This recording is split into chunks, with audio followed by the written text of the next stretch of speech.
Once upon a time, there was a peasant. He had a hard life, working all year round, little better off than a slave, and with no say in what went on. He was diseased, he was downtrodden, and he was dirty.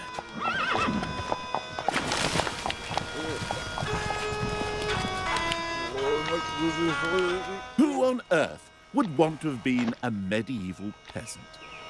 Brush your shirt. Being a peasant in the Middle Ages must qualify as the worst job in history. But of course we're only guessing, because being peasants, they didn't leave behind much record of their existence.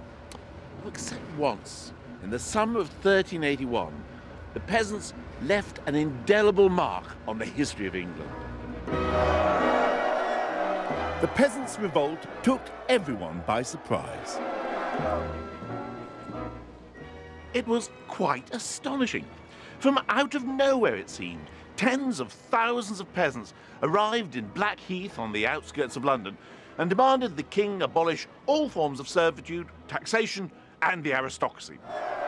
The king, who was only 14 at the time, quite understandably said he'd need to think it over. The peasants, however, wanted liberty, equality, and brotherhood. And when did they want it? Now! 400 years before the French Revolution. Talk about pushing. The king, who'd been talking to the rebels from the safety of a barge in the middle of the river, decided to go home for his tea. The peasants obviously needed to make their point more forcibly, so they rampaged through London, killing lots of Flemish people. Not quite sure how that helped. One group broke into the Tower of London.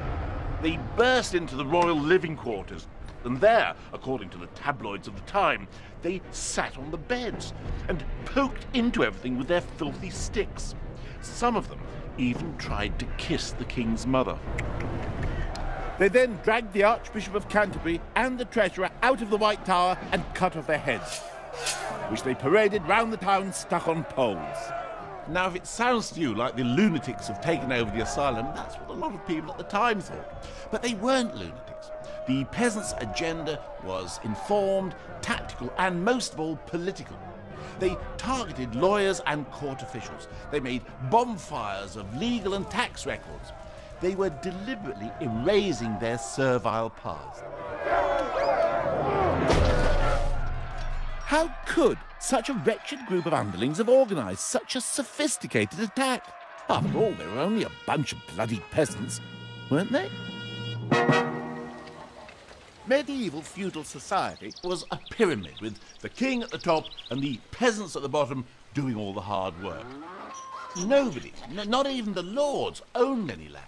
They simply had the use of it as long as they provided military service for the king.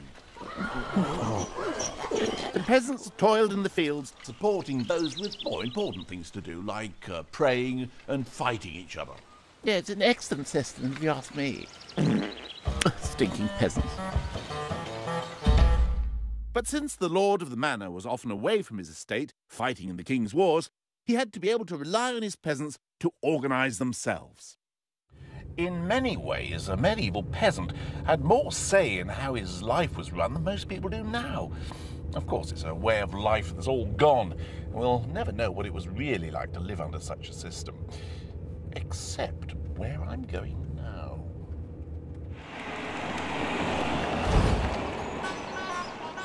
The village of Laxton in Nottinghamshire is the only place in England that still works on the medieval system, the centre of which is the so-called court leet, elected every year by the village farmers.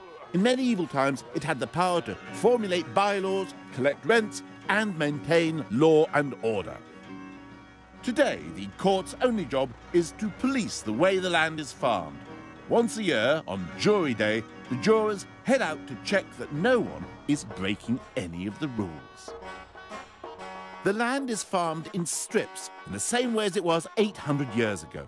And each farmer's strip of land is separated not by fences, but by grassy borders of common land, known as sicks. This little green strip of grass is the dividing furrow between the two strips. This one belongs to Mr. Godson and that one belongs to Mr. Noble. What do you mean it's not straight? No. Wiggly. I imagine we're going to be big, you know, some couple of yards of nice grass. And woe betide anyone caught ignoring these boundaries. As soon as we got there, an offence was spotted. A stray piece of turf. What do you think's left this here, Roy? Ought to be put back in, yeah. So this is what you call soil on the common land. Shoveling in. What you call shoveling in. Yeah. But we don't put it back in. Whoever's done it should have done it. That is a serious offence. So how much do you think they'll get fined for that then, right? Oh, about £2, I think, yeah. It's quite stiff, actually. Yeah. Then down to the serious matter of marking out the boundaries of each farmer's land, using the same high-tech methods developed in the Middle Ages, which leave plenty of room for debate. To there, where Oller is, look. See it? There? Yeah. I reckon it wants to be there.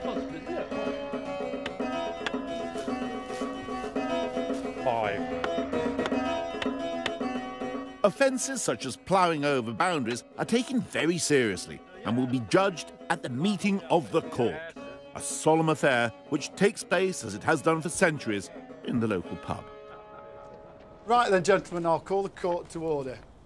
Oh yea, oh yea, oh yea, all manner of persons who owe suit and service to the court leet of the Queen's most excellent majesty, draw near and give your attendance. God save the Queen and the Lord of this court leet. The presentment shows that dikes are satisfactory. There's a fine of £10 on Stuart Rose for ploughing too far into the meadow ends sick. So, Mr. Rose, do you have any comment on that? Yeah, well, that was I ploughed to an original peg, which was already in the sick. So I thought I was ploughing in the right place, and I think £10 fine is a bit harsh. Do you accept that it was the wrong place now? Yeah, slightly, but I was ploughing to where it had been marked out. Any comments from anyone else? I think the fine should stand. Well, I'd admit that In medieval times, a man could be tried for murder in this I thought court. was right at the time. Well, the proposal of the court then is to reduce the fine from £10 to £5. Everyone in favour? Yes.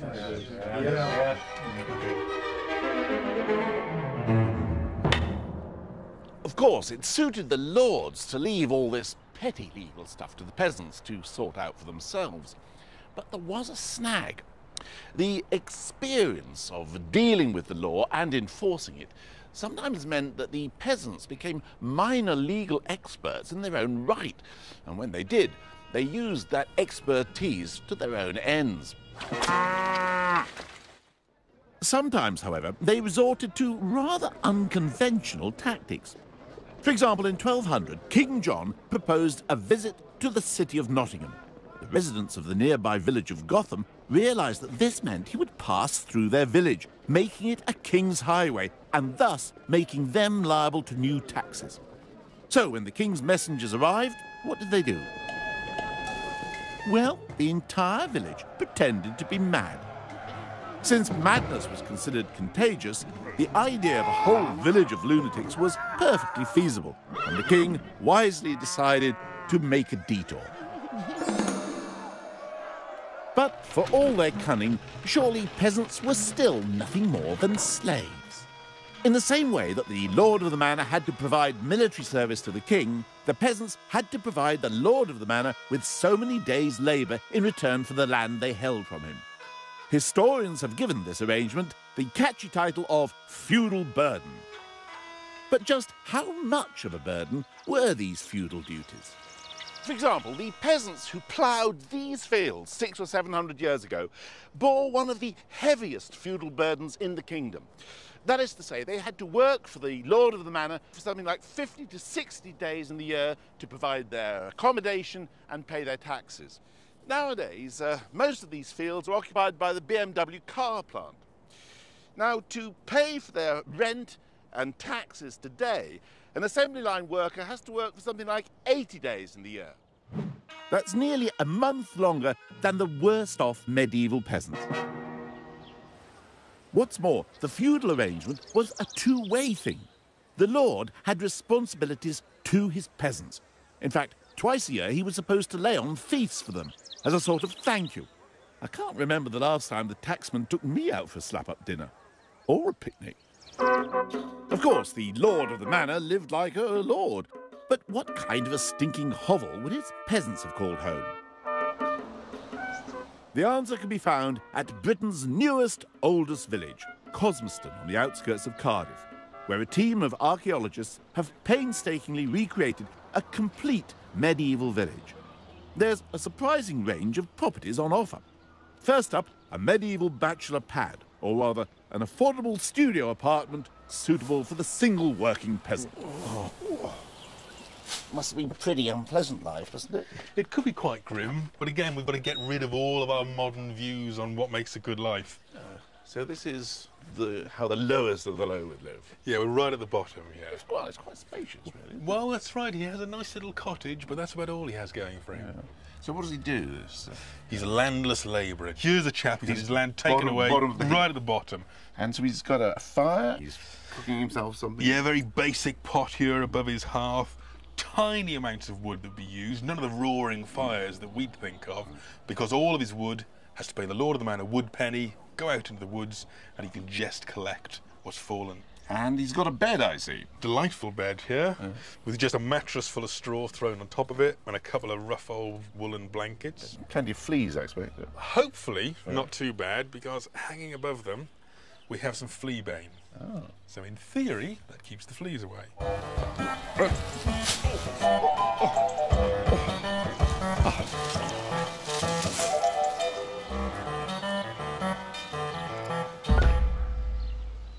If that was the bottom of the heap, what was it like on the top of the bottom of the heap?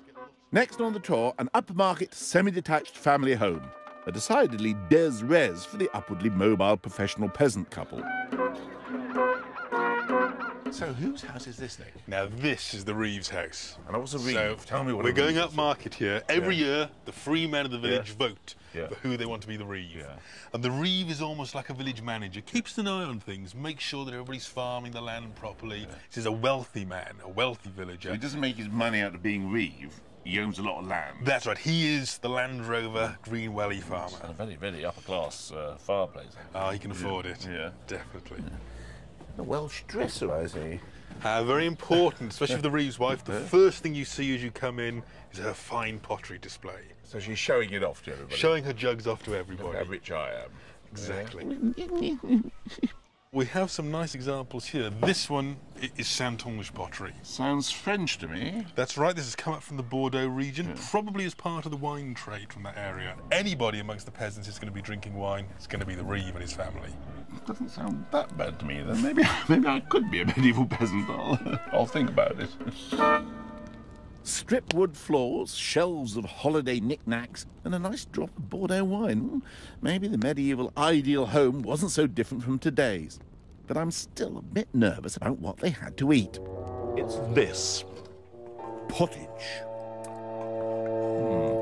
Evidently the recipe for pottage is take anything and put it into a pan of water and boil it up for 2 hours. Now, the reason you have to boil everything you pick out of the fields for 2 hours is because they used human excrement on the fields. So even lettuce had to be boiled, which made the salads rather soggy. Anyway, let's try the pottage. Well, it's pretty disgusting. But you could have cheered it up, I suppose, with a few herbs, maybe even some garlic. They also had an instant form of pottage, and you could take this into the fields with you, and then you could liquefy it with a bit of beer and eat that if you wanted to. Anyway, the good news about being a peasant was that you got to drink plenty of beer. They didn't have hops until 1420 when they were imported from Flanders. So before that, you had to flavour the beer with other things, like bog myrtle, this one's flavoured with. It's basically the same sort of stuff. Let's have a taste of that. Of course, they tended to drink alcoholic drinks rather than water because the water was usually not very drinkable. That's very nice, actually. Every village was dominated by its church, and the peasants' social life revolved around it.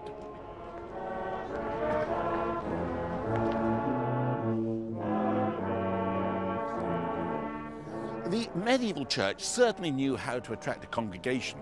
It was the place where the peasants had their parties, where they did their amateur dramatics, and where they even held football matches. Oh, and the local priest often used to brew his own beer, which is certainly more of a draw than playing the guitar. And the church expected its peasants to be duly grateful. Here in Painswick, Gloucestershire, a rather quaint ceremony has survived from medieval times. Peasants would show their love of the church by giving it a big hug. Welcome everyone to this year's clipping service. I think we have our arms right the way round the church, and so now we're going to embrace, or we're going to clip our lovely church.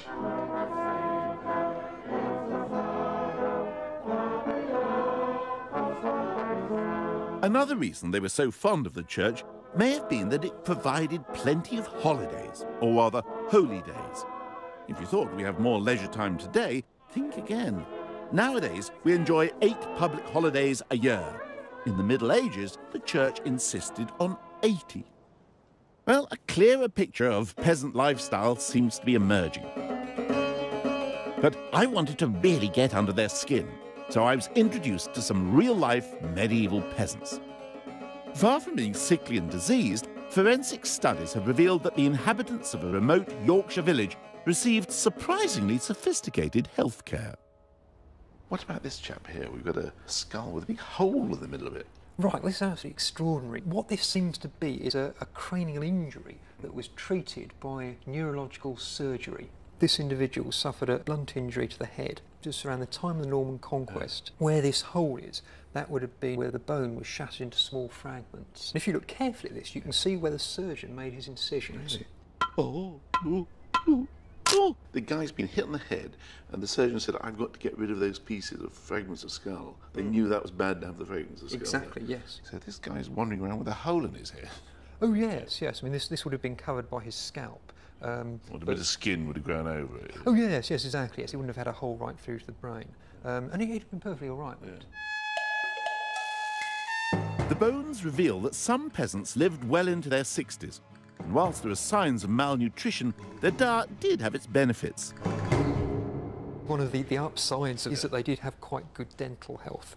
There is very little tooth decay, and we can see That's here, because they're not having sugar and stuff like that. they're not having sugar, and also it's a very coarse diet, which is tend to scour the teeth clean. Yeah. And we can see this here, and that means that there's no chance for dental decay to get started. But a toothbrush still wouldn't have gone amiss in some cases. If we look at this one here, as you can see, these huge shaggy deposits on the teeth. Oh, it's disgusting. Right, well, this is actually mineralised dental plaque. This has accumulated over the years of his life. And that shows quite clearly there's no effort at oral hygiene amongst these people. Oh, God, he must have had terrible breath. Chronic halitosis seems to have been a bit of an issue. In Wales, a peasant woman could divorce her husband on the grounds of bad breath. Clearly, they weren't stupid. And historians now believe that the peasant class wasn't as ignorant as was once assumed either. It was all about getting your child in the right school, which in the Middle Ages meant being snapped up by the church. Village priests often taught the sons of villagers their ABC, and perhaps 1 in 10 of these boys would go on into the clergy. Some sons of peasants went on to become high-flying members of the intelligentsia, like this chap here, William of Wickham. William may have been born a humble peasant, but he rose to become the richest and one of the most powerful men in England. He was Lord Chancellor not once, but twice, and he put his fortune to good use. He founded this place, one of the oldest public schools in the country, Winchester College. Oh, very nice. William never forgot his origins, and he established this school to provide education for 70 boys from peasant backgrounds. Not so many peasants around here nowadays, but William's cryptic motto still hangs above today's pupils.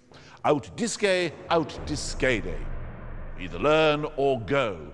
And then he adds, there is a third choice. Be beaten.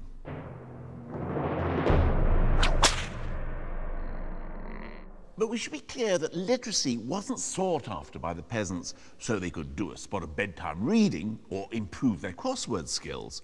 What they wanted was to be able to make out enough words in Latin to check references to themselves and their land in the court rolls. And checking court documents was something that was going to come in very useful for the peasants in the tumultuous times that lay ahead.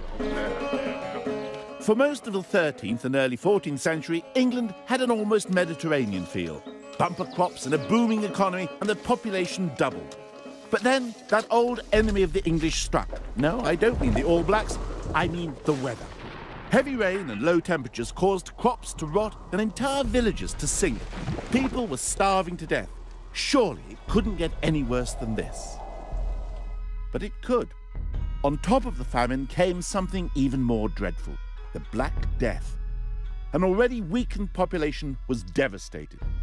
To many people, it seemed that God had deserted them, and they struggled to reconcile this terrible catastrophe with their beliefs. Here in the church at Ashwell in Hertfordshire, the plague has left its mark, quite literally. Over 650 years ago, the desperate local priest scratched these words onto the walls of his bell tower.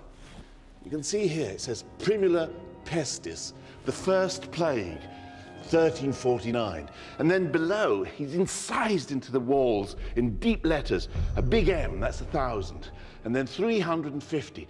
In 1350, he puts Miseranda ferox e violenta, miserable, fierce, and violent the plague has been. And then below he writes, the dregs of the population are left behind to bear witness, and a mighty wind thunders across the world.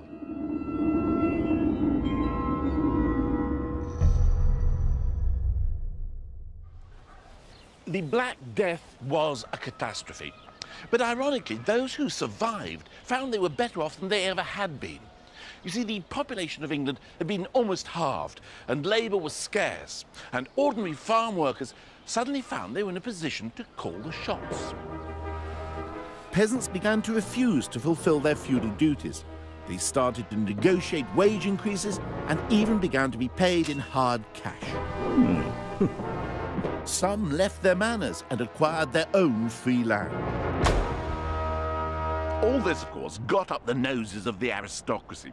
If there was more wealth around, they saw no reason why the peasants should have it. So they introduced laws to restore compulsory labour and force wages back down to the levels before the Black Death. But what seems to have especially irritated the aristocracy was the way the peasants were dressing. This season's peasant ditched drab workwear in favour of bright colours, tighter hose and even fur.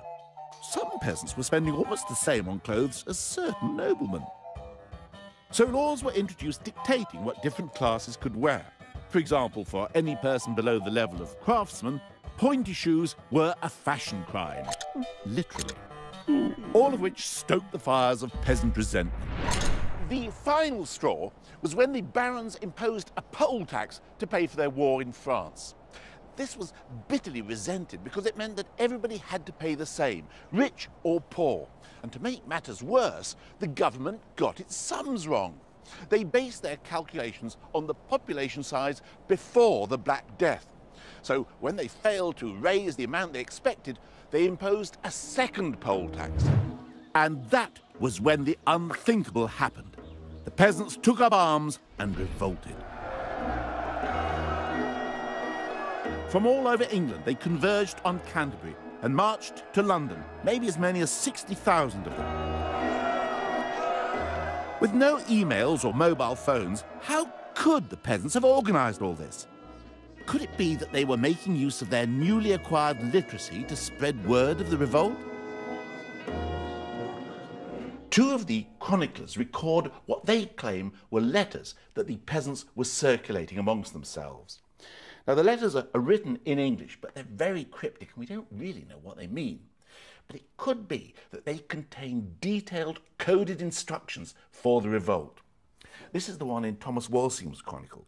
And you can see here it says, John Sheep greeteth well John Nameless and John the Miller, and biddeth them chastise well Hob the Robber. and look, shape you to one head and no more. Knoweth your friend from your foe, have it enough, and say who. Now, it may be that when it says, chastise well Hob the robber, those are instructions to the peasants not to do any looting, and only to destroy documents and records. And then it says, look, shape you to one head and no more. Well, it could be just instructions saying, just only have one leader. But on the other hand, it may be instructions to go on pilgrimage to Canterbury, where the peasants assembled first. And the focal point was the head of Thomas à Becket. And finally it says, knoweth your friend from your foe, and say who. These could be absolute rigid instructions to distinguish your friends from your enemy by the battle cry. The climax of the peasants' revolt must rank as one of the most extraordinary scenes in history. Tens of thousands of rebelling peasants confronted the country's aristocracy, led by the king, a 14-year-old boy. The peasants' leader, Wat Tyler, rode towards the boy king to make his demands, and then took a swig from a jug of ale, whereupon the mayor of London charged and cut him down. It looked as if the huge throng were about to attack the aristocracy, but the king suddenly rode forward and shouted, "I'll be your leader, follow me!" The king granted the peasants pardons and promised to abolish serfdom. But once the rebels had dispersed, the barons quickly set about slaughtering the ringleaders. Thousands of peasants died. The peasants' revolt failed.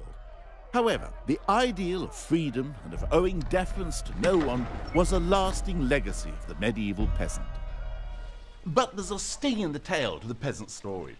The lords realised that if the peasants were now free from any labour obligation to them, they were likewise free from any obligation to care for their peasants. The social consensus of the feudal system had broken down. And there was worse to come. Peasants were about to come face to face with their real enemy, sheep. You see, your average lord could make more money out of sheep than he could out of peasants. And for a start, there's a lot more wool on a sheep, and you can eat them, which is possible with peasants, but socially tricky.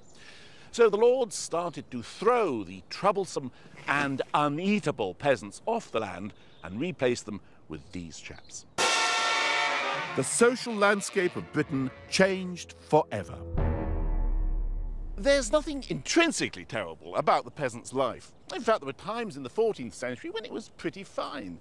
It deteriorated when the lords fenced in the land, and it got even worse in the Industrial Revolution.